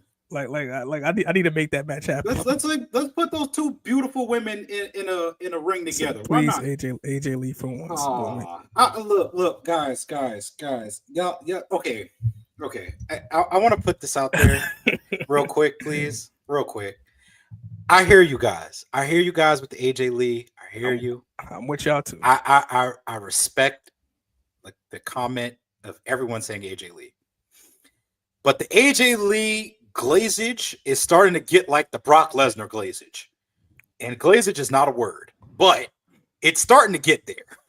Like I understand. It's like you got the Brock Lesnar fan. Oh, Brock Lesnar's coming back in the Rumble. He's not. Hang it up. AJ Lee, I'm not saying that she's not. There's a slight possibility, but let's not get our hopes up, people. Let's just not do it, okay? Let's just not do it. Eric, don't start your shit. I know. I know. But I'm just saying. I'm afraid I got some. I'm just saying. I who knows? Zia Lee. I mean, there's people. There's also been people that's hasn't been signed just yet. I ain't gonna front like that. Like I forgot who had an interview with Layla recently and was like, maybe Layla could make an appearance. I think it was that would be cool for a little legend spot. That would be cool. That would be a cool spot. I would love to see Mickie James in. We just talked about Mickie James going into the Hall of Fame. I mean, she went in there. She's been in the Women's Rumble already, but so has a lot of other people that have came back. So most iconic ones when she went in as Impact Champion and playing Hardcore Country. That shit was crazy. Actually, like on this day, she did that 4 or 5 years ago. Alexa Bliss, yes. Alexa Bliss, absolutely. I do see an Alexa Bliss return. Alicia Fox. Alicia Fox. I would like to see that. I would like to see that. Just to see the scissors kick, because ain't nobody did it better than she did. I also see Jakara Jackson getting in there. Yeah, there you go. Flash Legend. I see both of them in the Rumble. There you go. Good shit. Metaphor. So here's the thing, right? You know what I would do for this whole Who Attacked Jade? Asuka too. Asuka, yeah, I see Asuka coming back. But you know who I would see for this Who Attacked Jade storyline? Because I feel like a lot of people feel like Tuesday night is going to be the night Jade makes her return. Hold off on it. Hold off on it till Saturday. Yeah. See, I like where you're going. Come back. Jade come back with the intention of I'm going to confront my attacker because the attacker is in the ring, and let it be Bianca. Okay, it doesn't have to. They don't have to be the last four, but let them be in the ring at the same time during this time. Bianca, Naomi, I like how you moving. Shakara, Lash, and Charlotte. Oh, have all of them in the ring, and that's how you find out who attacked Jade. When Jade goes after the person that attacked them, and Jade just is like, "Fuck the Rumble, I'm coming to fuck you up. We just going to Rumble all the way to the back." You know, it's crazy because Charlotte don't need the Rumble to get to Tiffy though. She don't. Charlotte alone on her merits should get should get that championship match. Should Shit, she win it is a different conversation. bro, you just said it because you was like, yo, if you put profits in the transfer portal, who you think is gonna follow? Yeah. So it's like, and if she follows, that also goes in line, goes in line in terms of who might win the women's Royal Rumble to face Rhea Ripley. So it's like, and hold on, wait. See where I'm getting at? Hold on. It was Jordan Grace Grace. the whole time. and before we that get would to that would be a bad one either. Because look at it this way, right? Yeah. Rhea has faced Charlotte. She's faced Becky. She's faced Liv. The only person she hadn't faced yet is a returning Alexa Bliss and Bianca. Bianca is the top match that we want to see. And she's been ducking that Bianca face for you. And they've been ducking that smoke for a long time. Long time. And this is how you sit up here and this is how you basically sit up here and set that up. Bianca will go down in history as the only 2-time winner of the Royal Rumble, in the Women's Royal Rumble. Yeah. She's undefeated at WrestleMania. Don't piss me off, GC. No. Don't piss me off. No. If that happens, I want everybody to jump her. Don't pull no punches. Like, y'all niggas need to stomp her the fuck out. Like, if y'all ever seen that video of that dude turning Crip that was on Vice on Vice TV, fight back. Yeah, fight back. Like that's the kind of jumpage I want. Oh, but God. You advertise Bianca as my WrestleMania undefeated streak against you, and you've been ducking me for a long time. I've been putting everybody else ahead of me. I put Jade's career ahead of me. I put these tag titles ahead of me. Hell, I put Naomi ahead of me. Oh, yeah. Now it's time to get back to being the EST. It's time to get back to being who I am as a champion. And you don't even have to turn Rhea Ripley, because mostly everybody wants to see Bianca turn. Yeah, you cooking. Like I'm letting you cook because this is everything I want to hear. If there's anybody I would advocate more, and especially if Shakara Jackson and Lash Legend get these tag titles, I would love, absolutely love to see Bianca win this Royal Rumble. My dark horse pick would be an NXT superstar, which would probably be Roxanne Perez. Oh, damn. Roxanne Perez would be my dark horse. And I know they've been kind of like trying to make a storyline with her and Bayley. Yeah. But let's just say she wins the Rumble on a fluke. You know, and she comes out and she brags about that, whatever the case may be. And Bayley's like, look, man, you ain't been here nothing but a minute. And yeah, you won the Rumble. Congratulations, but you won the Rumble on a fluke. And the hell you and you got to prove yourself and let her go through the ranks and prove herself. Let her go over on Bayley at Elimination Chamber if they have a one-on-one match, and then she goes and picks the champion she wants to go after. What if she gets, you know, as my mother would say, hi mom, if you're watching, if my mother would say, she gets the big head and she gets too big for her own self and goes after Rhea Ripley. She feels like, yo, I can beat Rhea Ripley. I done beat Bayley. Bayley ain't no different from Rhea Ripley. I could beat any woman on this roster. So you think. Exactly. But that's the whole, you know, hey, Rook, welcome to the main roster type of ideal. So I would like to see either one of those stories go, but I think I'm leaning more so towards the Bianca one, more than I'm leaning more towards the Roxanne Perez one. Listen, if what they've been saying is true, basically, like, you're already shotgunning Tiffy versus Charlotte.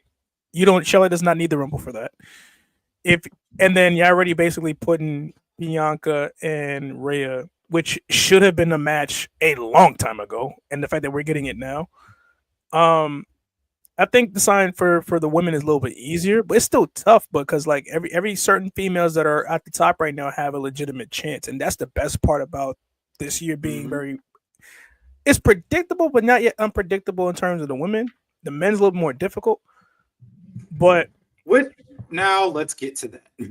yeah, let's get to the men because like because the women's, I feel like this is the last thing I'll say on the women's. The women's do we need Charlotte 2025? Not to win the Rumble. Not to win the Rumble. Okay, so put that comment back up because I want to address him like directly. Okay, so AR that's kind of fire because I like guns. But shout out to you. But no, we don't.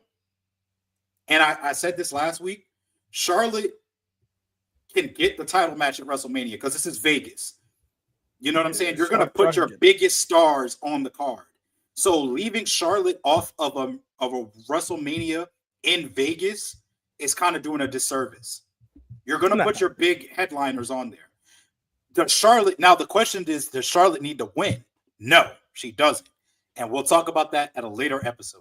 But getting to the men's, and this is coming from a Charlotte fan, but no. Getting to the men's. Yeah. It's CM Punk. I don't see why this isn't this is not CM Punk's year. I don't see why this isn't his redemption from getting hurt in the Rumble last year. I don't see why everything points to Punk at the end of the day. Arguably, he's had the best 2024. He's had the best booking, even being hurt for most of the year. No, Charlotte doesn't need to win the Rumble. No, he wants to see chaos. He wants to see chaos. Okay, so let's just backtrack for Devin real quick. If it comes down to Bianca and Charlotte, which is another match everybody wants to see, because let's remind all the viewers, Bianca has beat 3 out of the 4 horsewomen. Charlotte is the only one left.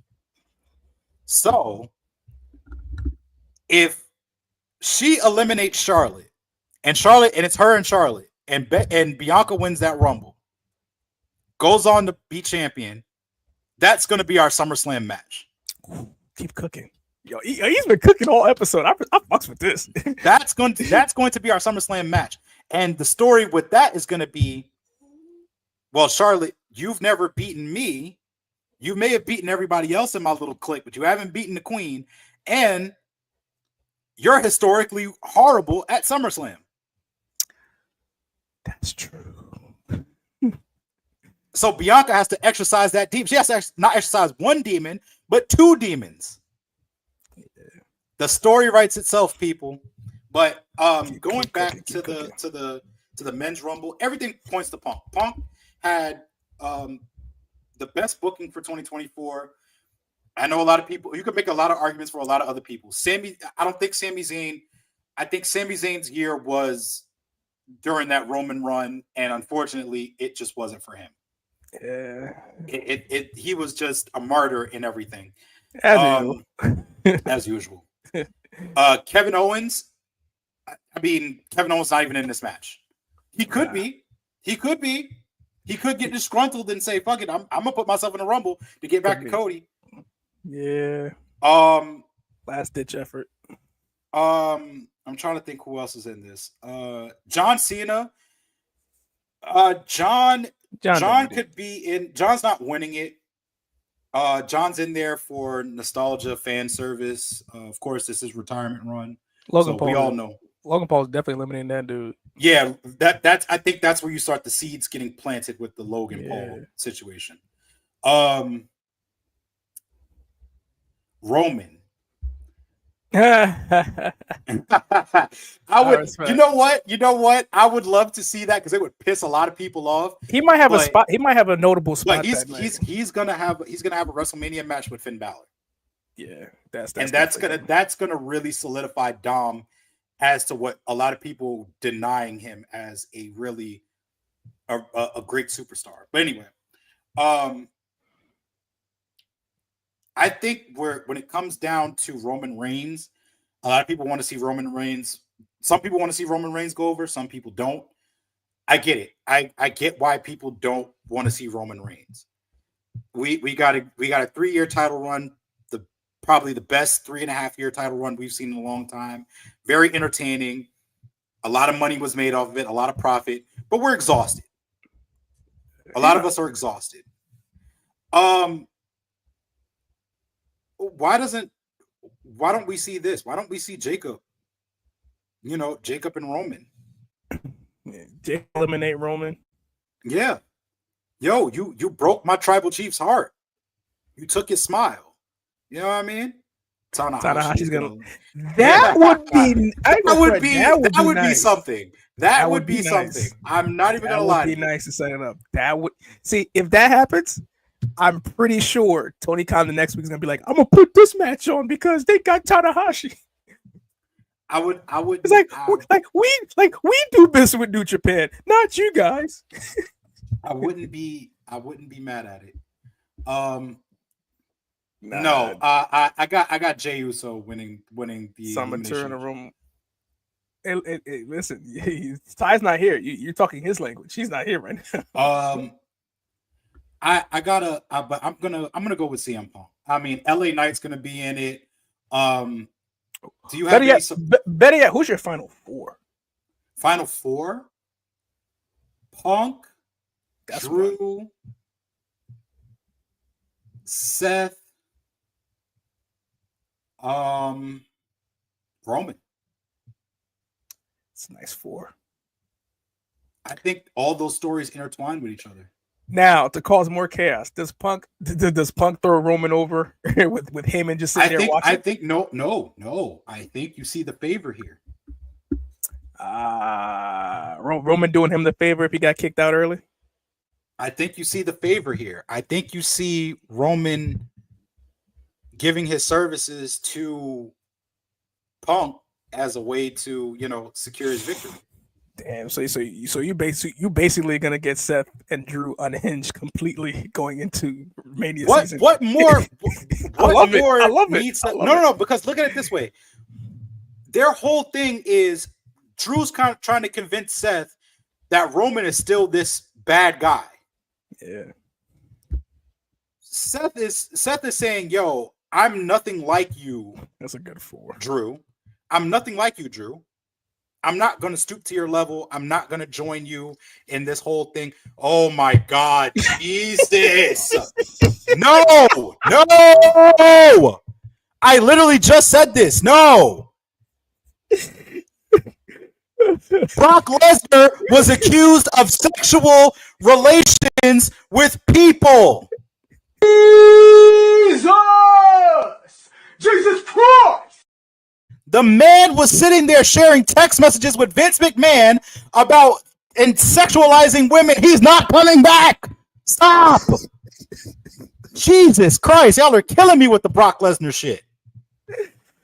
Oh my God. If that's the type of person you want to root for, you want to root for somebody who's sexualizing women on that type of level and doing egregious shit to women, then hey, you're no friend of mine. But no, the man is not coming back. Hang that shit the fuck up. Put it on a hanger. Brother, this guy stinks. Thank you for that. And you don't stink. I'm just it's just the Brock Lesnar stuff is it's killing me, man. Yeah, I mean, it's fine that he's marketed in 2020 2K25. You know who else is marketed in 2K25? A well-known racist by the name of Hulk Hogan. That's true. So what are we saying here? All right, so we got Jesus. Bianca. So based off our predictions, we got Bianca winning the Rumble. Bianca and Punk. You got Kevin Owens not winning the WWE Championship yet again at Royal Rumble. Always a bride. Always a bridesmaid, never the bride. Never the bride. And it's always a Rumble with him, man. It's crazy, dog. I hate that for him. Man. You got Goldberg, Roman twice, and then you got Cody. Yeah, I'd be tight too. I feel like. Hey man, listen, Devin. As long as Tessa Blanchard coming in, Okay. Let's Don't piss me off, GC. let's look at it this way. You said separate the wrestler from the person. Do you agree with that?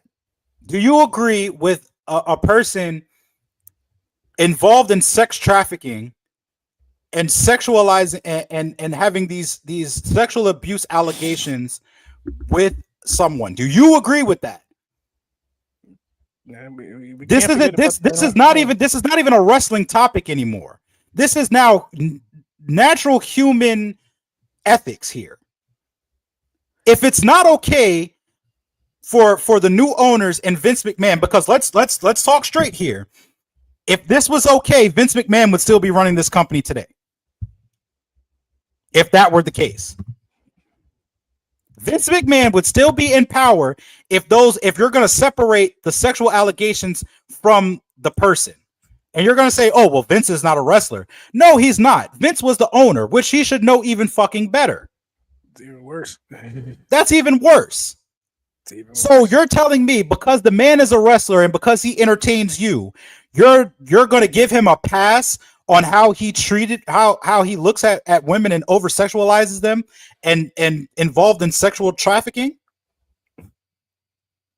Because if that's the case, there's people over in fucking Palestine that would like to have a word with you because all the genocide that's going on there. So we're gonna pardon the people that's attacking people in Palestine and shit like that. Come on, bro.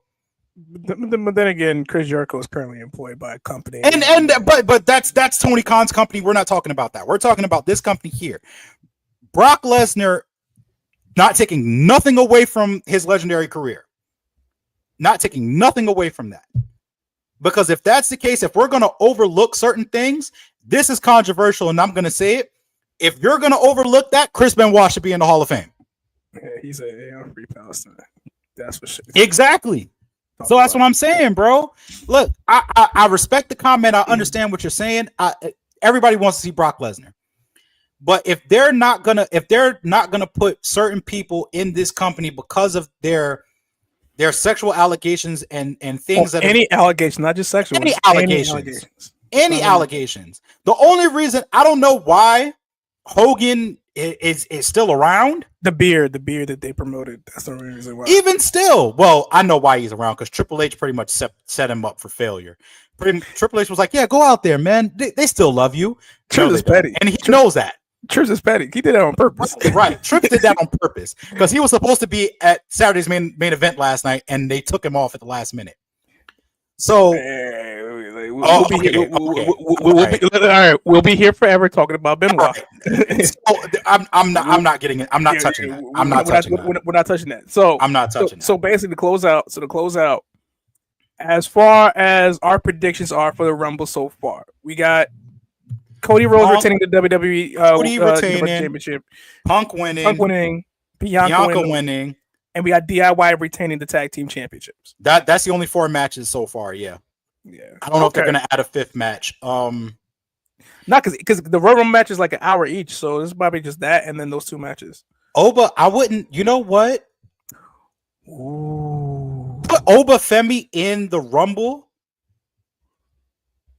against Joe Hendry. I ain't gonna front. I'm gonna need Booker T on special guest commentary for that. Because you I know a lot of people's for a lack of a better term, you know what, I'm not gonna say that. A lot of people's dream is Oba Femi holding the TNA World Heavyweight Championship and the NXT title at the same time. That would be nice.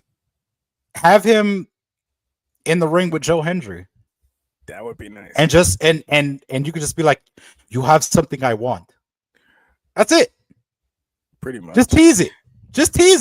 You don't got to pull the trigger right then and there. Just tease it. Nah, if Trick, like before we sign up, if Trick comes out, and like Booker T has to be special guest commentary if some of the NXT guys come up, especially if it's Trick or Oba, because nobody else can do their intro better than Booker. If Trick Williams comes out for this match, Wesley should be right behind him. Oh, of course. Because that smack was disrespectful. Yeah, shout out to V with the edit. ended up getting a follow from Redman. All Shout out to right, him, all right, man. all right. Because see, lose it to Kaz. You know what? You better stop. Stop. Stop. Black TC, people, you like gotta I just relax. no. You gotta relax. No. You gotta relax. Gotta relax here. You gotta relax. Yeah, but that's what I got so far. Joe Hendry should come in at either number 1 or number 2. Ooh. So they can get the full entrance. Okay. I respect it. Yeah. I ain't going for like who starts number 1. Going into this Rumble, man. I love the fact that there's a lot of unpredictability around it, and like whoever they think are coming, they're protecting whoever's coming to the event. Outside the obvious, but like I like that they're protecting it a little bit. I can't wait to see like what goes down on Saturday because I know it's gonna be some fun. I got something that's gonna get me over with everybody. You know what I would like to see? I'd like to see the Boogeyman. Stick with me now. I'd like to see the Boogeyman in the Rumble, right? And Jacob's already in the ring. And Jacob eliminates him, and then he does the little shake thing that he does right after he eliminates him. That would be nice. That would be fire. Yeah, that would be a nice pop. That would be fire. That would be a nice pop. Joe Hendry, Dominic Mysterio doesn't need to be at number 1. I don't know who goes in at number 1. I'd probably put I don't know who goes number 1. If Punk is winning, he better show up at 27 because that's usually the Punk was 20, magic number. Punk was like 27 last year. I'd say Punk. Yeah, I'd say he comes in like maybe earlier. 15. Yeah, he comes in earlier, somewhere around the teens. Because always that magic number. If you're 27th, like you're usually the winner. Like it's those special numbers like either 1, 2, or 27. Those are the numbers that you got to watch for. Yeah, for both the women's and men's. I don't know. I think Roman comes in at 27. Yeah, I think Roman comes in late. But would Jacob come at 30? No. Oh, Jacob will already be in the ring. Jacob be in the ring when he hears the music. He'd be like, "Bring his ass down here." Who do you think is gonna have the most eliminations down there? Who do you think is gonna have the most eliminations? Jacob. Women's.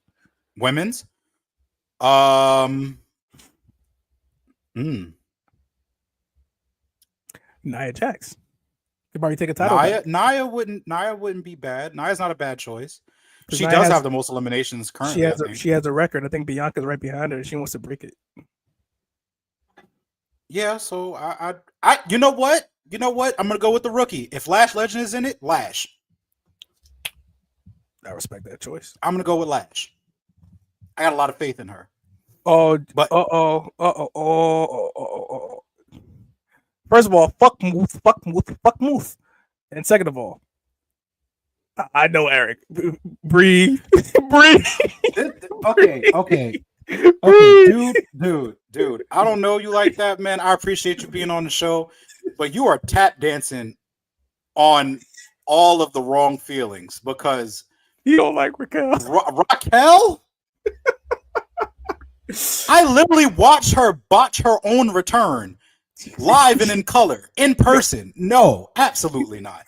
Okay, match of the week. Because what are we doing here? What are we doing? I appreciate you commenting, bro. I'm not trying to come at you crazy.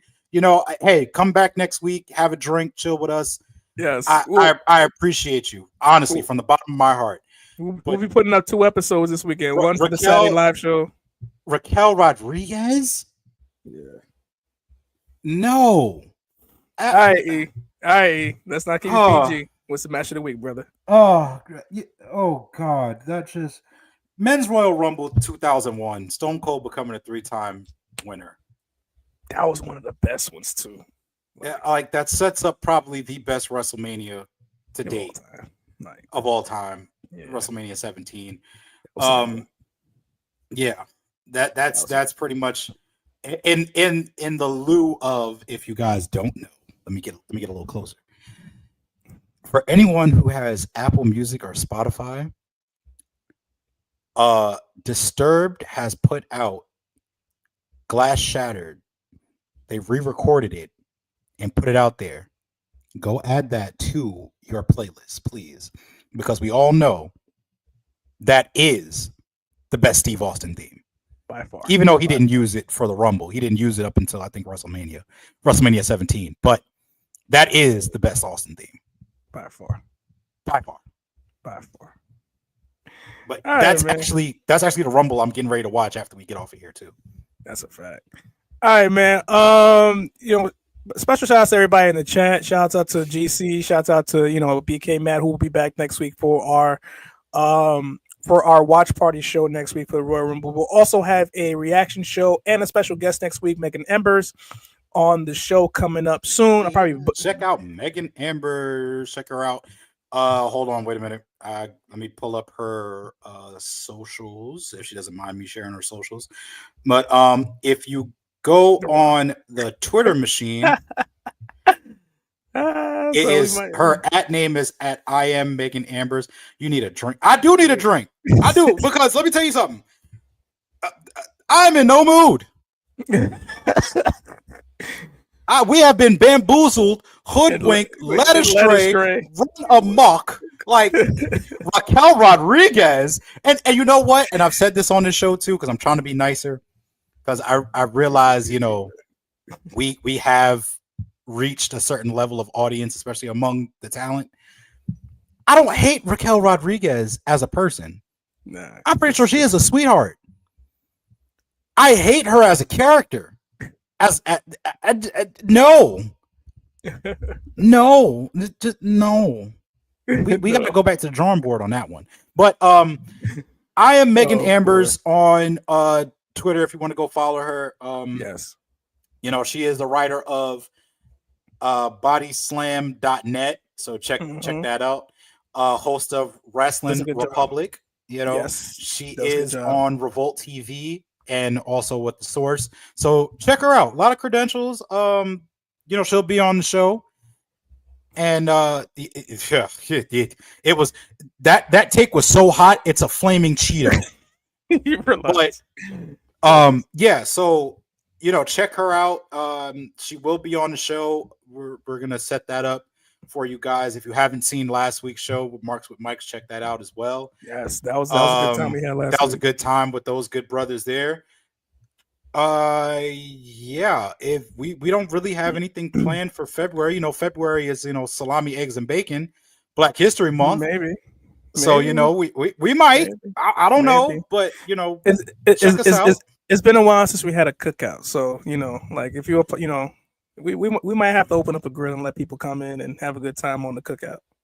Who knows? I mean, not everybody can be part of the cookout, but whoever wants to join and have a good time. Shouts out to Cody also for one more thing. Cody wore the wrestling club shoes. Shouts out to him, and shouts out to the kids of the wrestling club. Yes. This man. Oh no, I can't have tequila. If I have tequila, I'm going to sleep. If I have dark liquor, I'm going to fight somebody. So pick your poison. Yeah, we don't need that. I'm a narcoleptic when it gets tequila. All right, y'all. So next week we'll be back here for the Royal Rumble watch party. We will basically be here. We're gonna basically watch the Royal Rumble with you, have our live reactions as we do, and then the following day on Sunday we will have Megan Embers on the show with the crew. We'll break down the Royal Rumble. We'll probably fantasy book going into the road to WrestleMania, and of course find out more about the journalists coming through. But first and foremost, I would like to shout out also those wrestling girls because they're also on Revolt now. Shout out to them. Yeah, shout out as well. Shout out to Queen PR. Shout out to Krista. Shout out to CN Doll. Shout out to those girls. They are killing it and really, really doing a good job. I'm proud of you guys. Always quick, happy belated to Pat. Happy belated to you. She was in Mexico enjoying herself. So happy belated to you. I'm probably like a week late or 2 weeks, but much love to you. Much love, man. Much love. Much love to y'all. I think they're going to be in Indianapolis too. So they will be in Indianapolis, and maybe I believe Krista might be in the question room, or either her or PR. Man, shout out to you guys, man. Shouts out to Brian and the Ringer and basically their show as well. Brian's killing it lately. Brian's been on fire, man. Shout out to Brian H. Waters, man. The Wrestling Realm also is the wrestling show that they do on Ringer with Kaz. I see that guy everywhere, My man's been killing, man. Shout out to people in the game, man. Like it's good when you see people that we see that we identify with, that we also do business, chop it up with, do good things in this game. And shout out to you guys. Shout out to Devin as well, who's also back in it. And of course, he does. No, don't streaming shout out to games as Devin. well. Don't shout out to him. This man wants Brock Lesnar back. No, stall him out, man. Shout out to him. Shout out to Ivan. Shout out to Devin. But shout out to Ivan, man. Seeing how his circle of debate has grown, over the last, few years, and what he's been doing now has been, exponentially great, man. Shout out to everybody in the game. But with that said, man, I'm your host and moderator, the People's Champion, played by my tag team partner, Big E. We ain't got to keep PG. Any last words before we sign off? Last words here, Daddy. And I'm here to tell you that here in 2025, the world heavyweight champion, the world. I'm here to say this: Cody Rhodes is going to have a hell of a 2025. Yes, sir, yes, sir. With you guys, Royal Rumble next Saturday, Daddy. We'll see Cody come up that ladder. Money. We're going there to Indianapolis, and we're going to have a good time, and we're going to see people go over the top rope, and we're going to have us Royal Rumble winner, and that Bianca Belair. Let me tell you something, Daddy. She is money. Ow. We'll see you guys next week for the Rumble, man. Have a nice Sunday. Enjoy. See you guys next week. Peace.